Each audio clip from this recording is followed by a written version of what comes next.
The cars are heading through Corham up towards Murray's. It's a rolling start, remember, for the combined Edmondson Electrical Classic Thunder Saloons and the Burton Power Blue Oval Saloons. We'll pick out the leader of the Blue Ovals as the race wears on, because there are fewer of those in the race. Piers Grange will be the one that will look to try and keep his stranglehold on it, number 56 Ford Escort Mark II, as he was first home of the Blue Oval cars in race number 1. And as we look towards the gantry, the lights are on. Andy Robertson and Daniel Brown on the front row of the grid. Daniel Brown set the fastest lap in race number 1, was hoping to do better things in race number 2, and he gets a really good start and squeezes Andy Robertson towards the right hand side of the circuit and goes through to take up the lead of the race. Daniel Brown leads. Andy Robertson in second place at the wheel of the Ford Falcon. Daniel Brown saying he's got the grip, he hasn't got the power of Andy Robertson, so he's just going to drive the wheels off the thing and see what he might be able to do. Andy Robertson takes a wider line round through the Wilson hairpin, and that might actually lose him a place if he's not careful. Almost allowed Dave Griffin at the wheel of the BMW to squeeze through, but eventually the power down the straight tells up towards Palmer, so he's able to hang on to second place. But it is still Daniel Brown that leads the pack and leads the charge heading in towards the braking area for the left-hander at Agostini. It is Andy Robinson there in second position. Third place is Dave Griffin. Fourth place is Sean Brown, going really well in fourth place at the wheel of the Ford Escort Mark 1 RS 2000. I'm afraid to say that James Dunkley is already out at the race car number 22. Didn't even get going really in what's been a difficult day for James Dunkley. He had problems in race number 1 as well, if memory serves me correctly. But for the lead of the race, it's a Ford that leads the Sierra. It's the Ford Falcon that sits there in second place. The BMW was there in third place, but I think has been unpicked. Yeah, I think it's Sean Brown's Ford Escort Mark 1 that's gone through and ahead of Dave Griffin at the wheel of the BMW, who's dropped down into fourth place, but in a straight line. The Beamer sort of outguns the Ford Escort and might go back through. Has the Falcon been able to outgun the Ford Sierra? The answer is no, not quite. It is still Daniel Brown that leads the race from Andy Robinson in second position. Dave Griffin is now back up into third place at the expense of Sean Brown, who's dropped down into fourth position. But watch out for those quick cars from the tail end of the field, working their way through, the likes of Andy Wilson at the wheel of the Holden Monaro and James Janicki at the wheel of his Nissan Skyline. They should carve their way through the order. I'm just having a look towards where they are now. And where is Andy Wilson? He hasn't appeared into sight as yet. Oh, there he is now. Right, one is ahead of Piers Grange, the Nissan, the other is behind, the Holden Monaro. So they are going to be, I'm guessing, something like maybe 12th would be my guess. Over the start-finish line there will come. Here comes James Janicki, carving his way past Stephen Pearson. Stephen Pearson's BMW is not slow, but in a straight line it almost looks as though it's at a standstill compared to Janicki's car. Right, he came through in ninth place at the end of the first lap in the Skyline, and the Holden Monaro of Andy Wilson was up to 11th place off the back of the grid. So they've made some really good progress in the early stages of this one, and have plenty of time in this 15-minute race to carve their way ever more up through the order. But on completion of the first lap of the race, it is Daniel Brown that leads at the wheel of the Ford Sierra RS 500, but only just from Andy Robertson, who is still with him as they head in towards Agostini this time through. And the Sierra Cosworth will be quick at getting off the corners, I would have thought. It's a little short straight which doesn't allow the full power of the 5-litre V8 Ford Falcon to be utilised. It's down the straight where Andy Robertson has the advantage. He's not that bad on the brakes either, I've got to say. Through the right-hander at Oggies, and as they then start to work their way towards the top section of the Bentley Straight once more, can Daniel Brown get a good exit coming off the Williams corner and onto the Bentley Straight and hang on to the lead of the race, or is this time the extra power going to tell? Looks like the Ford Falcon actually isn't really closing in at all on the Sierra as they head down the straight, so it's still going to be Daniel Brown that will lead as they head in towards the braking area for Brundle and Nelson. And Andy Robinson, just content for the moment, or can't do a lot about it, has to sit there in second position. Third place is Sean Brown. Fourth is the BMW of David Griffin. Fifth at the moment is going to be, that looks like Steve Dance that's there in fifth place now. He's got himself ahead of what will be the Audi TT of Paul Hands that time through, so that's a change for order. Up to fifth comes the Capri, down to sixth goes the Audi TT, and they will both be watching their mirrors because the next of the cars that's not that far behind them is going to be the Holden Monaro, side by side almost for the lead of the race this time through, but it's still just the Ford Sierra that's able to hang on to it as they head through Ritchie's. Daniel Brown under pressure from Andy Robinson, who on that first flying lap popped in the best lap of the race so far, quicker than the race leader. The lead advantage just 1/10 of a second. There's great fights all the way down through the order as well, as Clive Hainsforth's Mazda is coming under pressure from Colin Voyce at the wheel of his Ford Escort. Those two were separated by just 70,000ths of a second on the charge to the flag last time through. They are still together in this second race of the weekend, as are our leading pair, which is Daniel Brown, still out front from Andy Robinson. Had to give second best to the Ford Falcon last time through, where Andy won by nearly 3.5 seconds, and now Andy's trying around the outside at Agostini. We saw it work for Dave Griffin earlier on in the race. It didn't quite work there for Andy Robinson, who is still there in second place, but for the first time has shown his hand that he really wants to try and get himself back into top spot. Lots of dust down at Agostini tells me that something has happened down there. It's finally clearing. As for the cars charging from the back of the field, Andy Robinson is now ahead of Steve Dance for Capri. So that means that Andy Robinson is now in what will be the number 97 Holden Monaro, 5th position at this stage. And as for James Janicki, well, he started this lap in 8th position, but again I think he's picked up another place at least by the time they head on to the top of the Bentley Straight. The race leading pair heading up towards what is Coram now, still with Daniel Brown working overtime at the wheel of the RS 500 Cosy to try and keep at bay the Ford Falcon of Andy Robinson, who's going to try around the outside on the run through Coram and give him the inside line when they get towards Murray's Corner. That will slow his exit coming out of the corner, surely the big heavy car, but in a straight line it might be enough to power himself into the lead of the race by the time they get up towards Ritchie's Corner. Daniel Brown working hard, he's just got the nose of the Ford Sierra ahead, but Andy Robinson has the inside line for Ritchie's Corner and is going to go through to take up the lead of the race.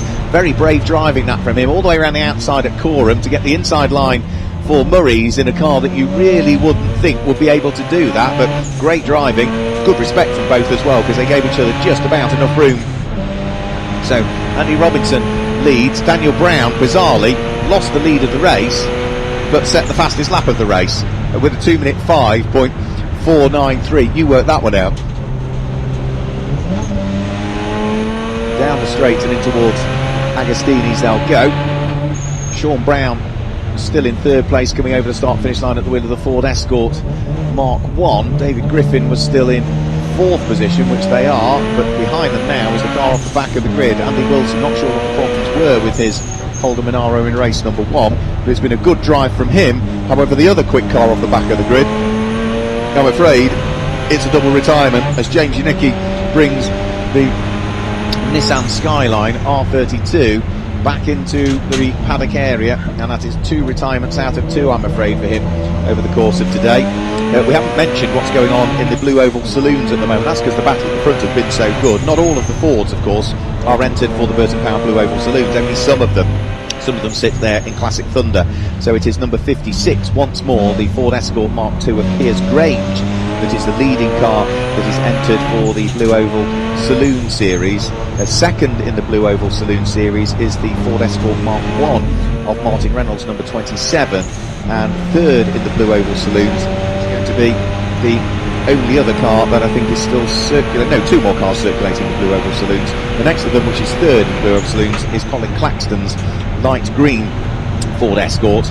And then Anton Martin will be the other one at the wheel of his Mark III Ford Escort. Over the start finish line comes Andy Robinson, having taken the lead of the race. He's hung on to the lead of the race on that lap. Through he goes and sets the new fastest lap of the race, 2 minutes 3.948 for Andy Robinson, who is looking to try and see whether he can eclipse the fastest lap time that was done in race number 1. Down into the 2 minutes 2 is where you need to be, Andy. 2 minute 2.9. So still, even with that new fastest lap from Andy Robinson and 6 minutes to go, that is still a second adrift of the fastest lap that we had from Daniel Brown in the second place Ford Sierra RS Cosworth 500 last time in the race that they were out earlier on today. Side by side further down through the order, Clive Hainsforth and Colin Voyce. Yep, Colin Voyce was side by side. That was for the final place inside the top 10. Hainsforth in 9th, Colin Voyce there in 10th position, and now we're going to have a change in the order. for what will be third position, because Andy Wilson has been able to pick off Dave Griffin that time through. So Sean Brown having dropped now from third to fourth to fifth, and well, for Andy Wilson, he has now gone from fifth to fourth and up to third finally, and ahead of the BMW, who didn't put up a lot of resistance. Dave Griffin's been around long enough to know that he can't live with the pace of the Holden Monaro of Andy Wilson, and therefore it's far easier just to let him go through and concentrate on your own race and your own accumulation of points. Down the Bentley straight goes Andy Wilson. He's going to have a clear lap this time through, so he's had the traffic to deal with. The next lap that he'll start, he will have very little traffic, so he might be able to punch in a quick lap next time through. What's his pace like at the moment? He's doing a 2:05, which is now slower than the leading two cars are doing, Andy Robertson and Daniel Brown, but of course he's always had to work his way through traffic since the start of the race, so the clear lap will be an indication as to whether he's got anything more that he can throw at it, but they are so far ahead of him, it's pretty much irrelevant really. It's more for bragging rights rather than anything else. Through and over the start finish line now go. Daniel Brown's not giving up on this, you know. He now posts the fastest lap of the race, bringing the lead advantage down to just 0.6 of a second. The fastest lap is a 2:03.007. 2:03.007 from Daniel Brown in the lead of the race. Andy Wilson is about to work his way up towards Richie's corner. He's trying to put a lap on Anton Martin's Ford Escort, but he will have to wait until after the corner to do that, because of course he's got to get the big heavy car anchored up and pitched into the corner, the 7-litre Holden Monaro of Andy Wilson. And he will work his way already safely through and past that car and can crack on this lap. Out of Agostini go our leading pair, still with Andy Robertson being shadowed to a degree by Daniel Brown. Daniel's not close enough to attack, he's just simply too far away at this stage, but any slight mistake at all for Andy Robertson and Daniel Brown will be absolutely right up on the coattails of the 5-litre X-Grade Lowndes Ford Falcon Aussie Touring car. Through the right-hander at Williams, then again onto the Bentley straight, where both of them look to have been pretty evenly matched for pace, I've got to say. Is Andy Robertson pulling away? No, he's not. If anything, I think Daniel Brown is catching up in a straight line this time through. So maybe a few tweaks to the RS500 have managed to get a bit more power and might crank the boost up a little bit on it, and are looking to see what they might be able to do, because the lead advantage has dwindled again, I would say, on this lap. They will get over the start-finish line with, I think, more than a lap time to go as well. So we've got, just under 3 minutes to go. It's taken them just over 2 minutes to do a lap. So they will head through this time, complete lap number 6 onto lap number 7. And a bit like earlier on, it should be an 8-lap race. That was what we got out of the race earlier on today. Black and white warning flags going out for somebody. Over the start finish line now go. Andy Robertson has been caught again, you know. Yeah, the gap that was 0.6 of a second comes down to 0.4 of a second as Daniel Brown sets another new fastest lap of the race, a 2-minute 2.3 from Daniel Brown. That is now 0.6 of a second quicker than the fastest lap we saw in the race earlier on that Daniel set. So he has pushed and pushed and pushed as hard as he possibly can. Has he got anything else left in the tank, or is he just going to come up that little bit short again like he did in the race earlier on? For the moment, Andy Robertson looks to have all under control.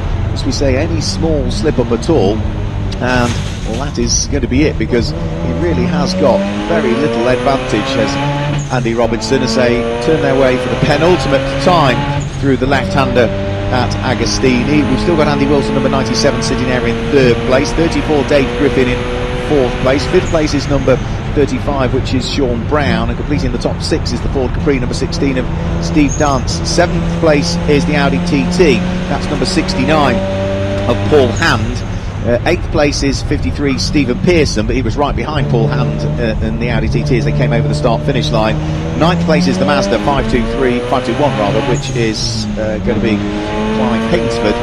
And completing the top 10 is car number 121, which is Colin Voyce, who completes the top 10 at this stage. So that's the order of the top 10. And then as we look towards the squabble for the lead of the race, there might be a little bit of traffic that they're going to catch towards the end of this lap, which means that our fantastic Snetterton marshals will be busy with the blue flags to forewarn the slower cars that the leaders are approaching, because they can't afford to be compromised, because they are still absolutely locked together really for the lead of the race. They're about to start their last lap as well. There are 30 seconds remaining on the clock, and as they head over the start finish line, Andy Robinson is going to have to drive the wheels off his Ford Falcon if he wants to hang on to the lead of the race. Daniel Brown closing towards the latter stages of the Senna straight, nose to tail up towards Ritchie's corner. Another new fastest lap of the race from Daniel Brown, a 2-minute 2.021 now from him. So that's 9/10 of a second quicker than the fastest lap that he posted in the race earlier on today. So he really has found some extra pace. And at the moment, his best lap is still only a 10th of a second quicker than Andy Robinson, because Andy Robinson is being pushed here. Andy has just set his best individual fastest lap of the race, and the fastest lap of the race has been set by the car that's hunting him down. There's traffic up the road that needs dealing with, which is the BMW E90 of Frank Rodber, who I hope is going to move out of the way. He does, he sees them coming, so they will then work their way up onto the coattails of the next little bit of traffic that will need dealing with as well. That's the Ford Escort Mark 1, which is going to have to move out of harm's way as the race leaders are coming. And as they head up towards Oggies, does the Ford Escort move out of the way? Andy Robinson has to wait until the exit of the corner to squeeze the throttle and get by. Daniel Brown does exactly the same, so they are still together as they head onto the Bentley Straight for the final time of asking in this penultimate classic touring car race of the weekend, because we've still got the pre-66s and pre-83s to come. Down the Bentley Straight, the extra power that the Ford Cosworth that seems to have in this race allows Daniel Brown just to edge up onto the coattails of Andy Robinson. And are we going to see yet another race today that's decided on the sprint to the flag? We'll have to wait and see. Andy Robinson under pressure from the car that sits behind Daniel Brown, who was leading earlier on in the race, but Andy Robinson, since taking the lead, has not really looked back. There's more traffic to deal with. Andy Robinson meets it just on the approach towards Coram. Daniel Brown will meet it on the exit of the corner, but can't quite squeeze his way through, and I think that's just going to be enough, just meeting that little bit of traffic, which was Tony Palmer, I think, in the wrong place at the wrong time as far as Daniel Brown was concerned, is just enough to give Andy Robinson the win, a double win in the combined Edmondson Electrical Classic Thunder and Burton Power Blue Oval Saloons. Andy Robinson claims the win. Second place is Daniel Brown, who actually finished a second adrift in the end in second position. Third place is going to go the way of Andy Wilson at the wheel of the Holden Monaro. Not a bad charge from the back of the grid for Andy Wilson. He'll be rather pleased with that one, I would have thought. Through he goes now to finish in third position. Fourth place will go the way of number 34, Dave Griffin, who's just working his way out of Murray's now towards the checkered flag. And fifth place will be the next of the cars that will be coming through, and that is going to be through and over the start finish line very shortly. In fifth position it will be Sean Brown that finishes in fifth position. Sixth place will go the way of number 16, which is Steve Dance. Seventh place will be number 53, which is Stephen Pearson, and then eighth place coming through will be Paul Hand. Ninth and 10th over the start finish line, absolutely together still, Clive Hainsford and then Colin Voyce, who are there in 9th and 10th positions. So next race that will be coming up very shortly, it is back to truck racing. The British Truck Racing Championship will be heading out onto circuit very, very shortly. But before we go through the final truck race of the weekend, it's time to hand you back downstairs to Matt Suckling and the drivers.